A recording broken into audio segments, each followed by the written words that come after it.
ঠিক তেমনি ভাবে আল্লাহর বান্দা যখন সিজদায় গিয়ে সুবহানা রাব্বিয়াল আ'লা বলে আল্লাহকে খুশি করেন, আল্লাহকে আল্লাহর নাম মানে আল্লাহ রাব্বুল আলামিনের কুদরতি পায় সিজদা দিয়া যখন বান্দা বলে সুবহানা রাব্বিয়াল আ'লা, ওই মহান সত্তার প্রশংসা করে, উপরওয়ালার প্রশংসা করে। আল্লাহ কিছু নিয়ামতকে জমিনের ভিতরে লুকায়িত রেখেছে, গোলালো মিষ্টি আলু কত রকমের নিয়ামত, ঠিক না? জমিনের ভিতর থেকে সৃষ্টি হয়, জমিনের ভিতরে মাটির ভিতরে লুকায়িত আছে নিয়ামত। ডাক দিয়া বলে ফেরেশতার দল, আমার বান্দা আমার কুদরতি পায় সিজদা দিয়া আমার বরত্ব প্রকাশ করছে রে ফেরেশতার দল। আমি রাব্বুল আলামিন, আমার নাম রহমান, আমার নাম রহিম। যত নিয়ামত আমি আল্লাহ পাক মাটির নিচে রেখেছি, মাটির উপরে রেখেছি, আমি আল্লাহ আমার বান্দার উপরে হিসাব নিকাশ থেকে মওকুফ করে দিলাম। ইল্লাহ সুবহানাল্লাহ বলেন সবাই। নিয়ামত অপচয় করা যাবে না। খাবার খায়, অর্ধেক খায়, অর্ধেক ডাস্টবিনে ফেলায়, ধরে কারণ ঠিক না বা ঠিক, এগুলো হিসাব দিতে হবে। এরে ভাই, সারাদিন সারা রাত যদি আল্লাহর নিয়ামত প্রসঙ্গে, আল্লাহর নিয়ামত নিয়ে কেউ বয়ান করে, শেষ করা যাবে না। নিয়ামত দিয়ে আল্লাহ ভরপুর করে রেখেছেন। ঠিক তেমনি ভাবে মাছ বলেন পানির ভিতরে বিচরণ করে, মাছকে যদি বলেন মাছ পানির ভিতর থেকে উঠে আসো, একটু তুমি স্থলভাগ দিয়া তুমি একটু বিচরণ করো, এই মাছ উপরে উঠাইতে দেরি তো ইন্তিকাল করতে দেরি হবে না। কারণ কি জানেননি? মাছের জন্য সব চাইতে বড় নিয়ামত আল্লাহর দেওয়া পানি। পানির ভিতরে থাকলে মাছ জিন্দা থাকে, উপরে উঠাইলে মাছ মারা যায়। ঠিক তেমনি ভাবে মুসলমান জাতির জন্য, সারা পৃথিবীর মানুষের জন্য অনিবার্য কিছু নিয়ামত আল্লাহ রেখে দিয়েছেন। যেরকম ভাবে আল্লাহ রাব্বুল আলামিন হাজার হাজার নিয়ামতের ভিতরে কিছু নিয়ামত রেখে দিয়েছেন, যেটা বান্দার জন্য অনিবার্য, ধরতে হবে, আঁকড়াইয়া ধরতে হবে। আঁকড়াইয়া ধরলে দুনিয়াতেও কামিয়াব, আখিরাতেও কামিয়াব। আর যদি দুনিয়াতে সেই নিয়ামত গুলো ছেড়ে দেয়, দুনিয়াতেও ক্ষতিগ্রস্ত, পরকালেও ক্ষতিগ্রস্ত। তার ভেতর থেকে হাজার হাজার নিয়ামতের ভেতর থেকে তিনটি নিয়ামত বড় আল্লাহর কাছে দামি, বান্দার কাছে নিয়ামত। আর তো জোরে বলেন, তিনটি নিয়ামত পৃথিবীতে বড়। এই তিনটি নিয়ামত যদি বান্দা করে, কোন বান্দি যদি তিনটি নিয়ামতের উপরে আমল করে, হাসতে হাসতে আল্লাহ তাআলার জান্নাতে চলে যাবে। আর যদি এই তিনটি নিয়ামত ছেড়ে দেয়, দুনিয়াতেও করে ক্ষতিগ্রস্তের মধ্যে পড়বে, মৃত্যুর পরেও ক্ষতিগ্রস্তের মধ্যে পড়ে যাবে। তার ভিতর থেকে এক নম্বর নিয়ামত মহাগ্রন্থ আল কোরআন। قال رسول الله صلى الله عليه وسلم تركت فيكم أمرين لن تضلوا ما تمسكتم بهما كتاب الله وسنة رسوله। আল্লাহর রাসূল বলেন, দুইটি জিনিস তোমাদের কাছে রেখে গেলাম, এই দুইটি জিনিস যদি তোমরা আঁকড়িয়ে ধরতে পারো, তাহলে দুনিয়াতে যতদিন তোমরা বেঁচে থাকবা ক্ষতিগ্রস্তের মধ্যে তোমরা পড়বা না, কতদিন তোমরা ক্ষতিগ্রস্ত হবে না। এটা ক্ষতিগ্রস্ত শুধু দুনিয়াতে নয়, ওই বান্দা বান্দি দুনিয়াতেও ক্ষতিগ্রস্তের মধ্যে পড়বে না, মৃত্যুর পরেও ক্ষতিগ্রস্তের মধ্যে পড়বে না। হাসতে হাসতে আল্লাহর তৈরি জান্নাতের ভিতরে প্রবেশ করবে। এক নাম্বার নিয়ামত কোরআন। বান্দার জন্য এক নাম্বার নিয়ামতের নাম কি? কোরআন। এই কোরআন ধরলে পারে আল্লাহর পরিচয় পাওয়া যায়। কোরআনের নিয়ামত বড় নিয়ামত। আল্লাহ রাসূল বলেছেন, যার ভিতরে কোরআন আছে ওই মানে তার অন্তরটা হলো জীবিত। যার ভিতরে কোরআন নাই, হাদিস নাই, তার অন্তরটা হলো মৃত। পার্থক্য আছে না নাই? একটা ঘরের ভিতরে মানুষ বসবাস করলে যেরকম ঘরটা পরিপাটি থাকে, সুন্দর থাকে, পরিবেশ সুন্দর থাকে, এক বছর যদি লোক শূন্য থাকে, লোকজন বসবাস না করে, এক বছর পর খুলে দেখবেন ওইটা বসবাসের উপযোগী নয়, ওইটা হলো আপনার মাকড়সার বাড়ি হয়ে গেছে। ঠিক না? ঠিক তেমনি ভাবে কোরআন হাদিসের জ্ঞান যার ভিতরে আছে, জান্নাতে বসবাসের উপযোগী ব্যক্তি, আর যার ভিতরে কোরআন হাদিসের জ্ঞান নাই, জান্নাতে বসবাসের অনুপযোগী।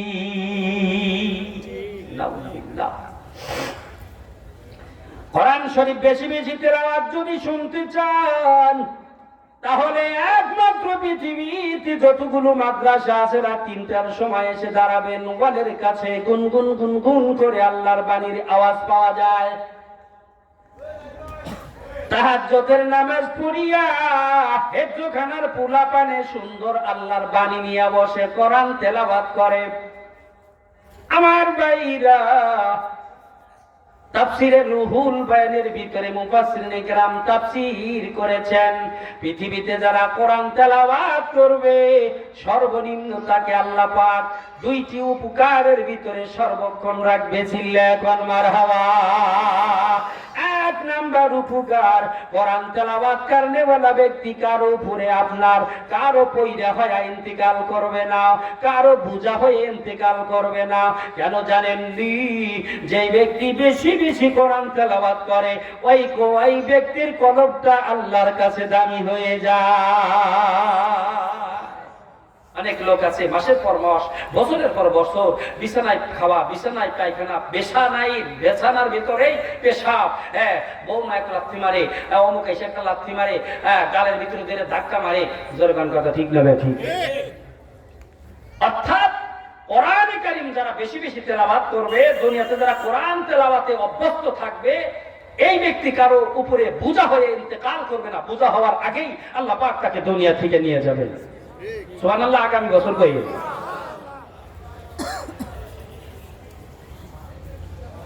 কোরআন তেলাওয়াত তো নাই। আগে দেখতাম বাড়িতে বাড়িতে সকালবেলা মা চাষিরা কোরআন তেলাওয়াত করতো। এখন সকালবেলা ফজরের পরে, ফজরই তো বোঝে না কোন টাইমে ফজর হয়, ঘুম ভাঙ্গি 9টা 10টায়। জোরে কোন কথা ঠিক না? ঠিক। এরপরে উঠে একটু বিরাজ করলো, করার পরে মোটামুটি সাজুকুজু হয়ে রিমোট খোঁজে। রিমোট ঠিক না? রিমোট বোঝেননি? ওই যে এতটুকু লম্বা টিভির ঘরে থাকে। মাশাআল্লাহ, এই দেশে বাংলাদেশে চার দোকানগুলো যে দামি হয়ে গেছে, গায়ে একটা চার দোকানে টিভি ছাড়া পাইবেন না। মনে হয় জানি এরা চার দোকানে এত উন্নত। 28 ইঞ্চি টিভি, বাড়িতে মনে হয় 36 ইঞ্চি আছে। বাচ্চারা দেখবেন তিন দিয়া হুই দেয়া মানে ঘুমায় এদের নিচে, অথচ 4 হোটেলে বিরাট টিভি। যেরকম ঠিক না? ঠিক। রিমোট খোঁজে আমাদের দেশের মহিলারা। এই জন্য তো শান্তি নাই, একটু শান্তিও নাই। সোবাতে শান্তি নাই, এসির ভিতরে থাকে তাও শান্তি নাই। অশান্তির বাহার ঘরের ভিতরে। যেরকম ঠিক না? ঠিক। শান্তিওয়ালার সাথে সম্পর্ক ভালো না তো এরই, খালি হুজুর গো কাছে আসে দোয়ার লাগিয়ে। এক নম্বরে পৃথিবীতে যারা বেশি বেশি কোরআন তেলাওয়াত করবে, তাফসীরের কিতাবের ভিতরে মুফাসসিরিনে কেরাম উল্লেখ করেন, কোনদিন সে ব্যক্তি কারো বোঝা হয়ে মৃত্যুবরণ করবে না। দ্বিতীয় নম্বর ফায়দা, আমার ভাইরা, আল্লাহ রাব্বুল আলামিন কত মেহেরবান, কত দয়ালু। যারা বেশি বেশি কোরআন পড়বে এদের যৌবন একেবারে নষ্ট হবে না। যৌবন নষ্ট হবে না, ধ্বজভঙ্গ হবে না, কোনদিনও হবে না। প্রশ্ন আসবে, হুজুর কোরআন তেলাওয়াতের সাথে যৌবনের কি সম্পর্ক? যেরকম ঠিক না? ঠিক। কিন্তু ডাক্তারি ট্রিটমেন্ট, আপনি যে কইতেছেন যে কোরআন তেলাওয়াতের সাথে সম্পর্ক, হ্যাঁ বিশাল সম্পর্ক। পৃথিবীতে যত পড়া আছে, করতে গেলে পারে শ্বাস প্রশ্বাস বন্ধ করে পড়ার দরকার হয় না। উমরে বক্তব্য দেয় যে আরে গাড্ডা করে একটু বসায় দে, লক্ষ্য করেন আমার দিকে তাকান, ওই কথাটা ওর বন্ধ করেন।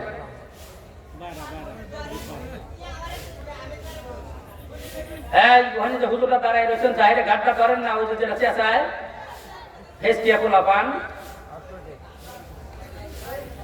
মাহফিলের কাছে যেগুলা এসে কথা বলে জোরে জোরে, এগুলা শয়তানের খালাতো ভাই। কথা কান না কে?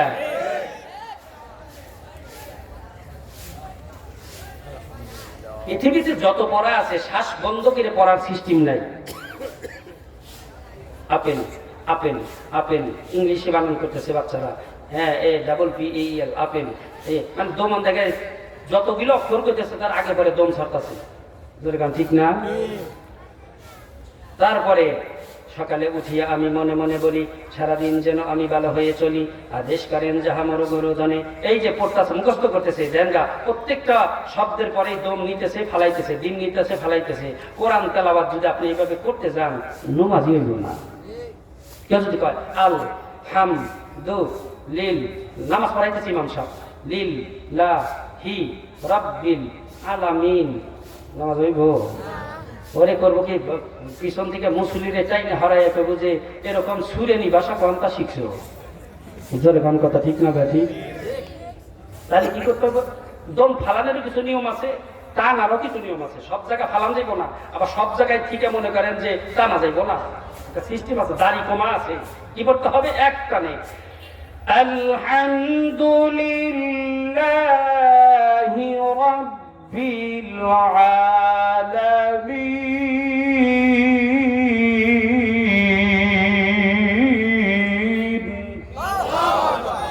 এই যে আমি একটানে আলহামদুলিল্লাহি রাব্বিল আলামিন পর্যন্ত পড়লাম, দেখা গেছে দমটা ফালান যায় নাই, ফালান যাবে না। ইতিমধ্যে কি হয়েছে? শরীরের যতগুলো রগ আল্লাহ সৃষ্টি করেছেন, এই রগের ভিতর দিয়া হাওয়া গিয়া বাতাস গিয়া রগটাকে ফোলাইয়া দিছে।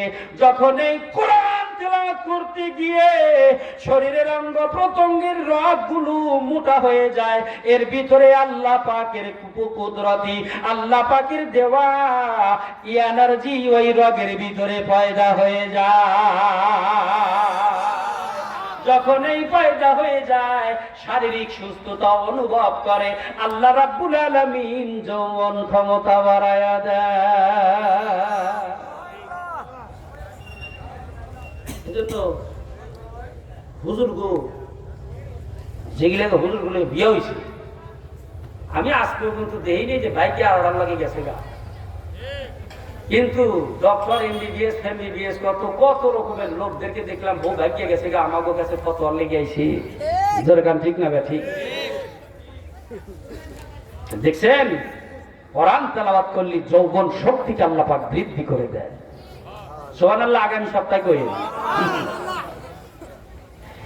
এক নম্বরে কোরআনের তেলাওয়াত। যেই ঘরের ভিতরে কোরআনের তেলাওয়াত আছে ওই ঘরের ভিতরে শয়তান বাসা বানাতে পারে না। আল্লাহর কালাম বড় দামি, এক অক্ষর পরে তো 10টা নেকি, আর এক অক্ষর পরে তো 10টা নেকি। বেশি বেশি কোরআনের সবক, বেশি বেশি কোরআন তেলাওয়াত বাসা বাড়িতে আরম্ভ করে দাও। বেশি বেশি করে পরিবার পরিজনের ভিতরে কোরআনের তেলাওয়াত আরম্ভ করে দাও। দেখবা তোমার বাসা থেকে অশান্তি আল্লাহ দূর করে দিয়েছে। কারণ এ বাণী কোনো মানুষ রচিত বাণী না, এই বাণী ডাইরেক্ট মহান আল্লাহর কুদরতি ভাষা। এত দামি ভাষা, এত সম্মানিত বাণী, যে বাণীর উপরে আর কোনো বাণী হতে পারে না। তাওরাত জাবুর ইনজিল ছিল, এই কিতাবের উপরে ঈমান আনতে হবে, বিশ্বাস রাখতে হবে, কিন্তু তার তেলাওয়াত অব্যাহত নাই, তার তেলাওয়াত অফ হয়ে গেছে। যেরকম ঠিক না? ঠিক। কিন্তু এমন একটা ঐশী বাণী, যেই বাণী কিয়ামত পর্যন্ত অব্যাহত থাকবে। কোন নতুন করে কোন নতুন বাণী আবিষ্কার হওয়ার সুযোগ নাই। আল্লাহর কালামুল্লাহ বলে ঢুকাইয়া দিবা সুযোগ নাই, পারবেও না কিয়ামত পর্যন্ত। চিল্লা এখন সুবহানাল্লাহ।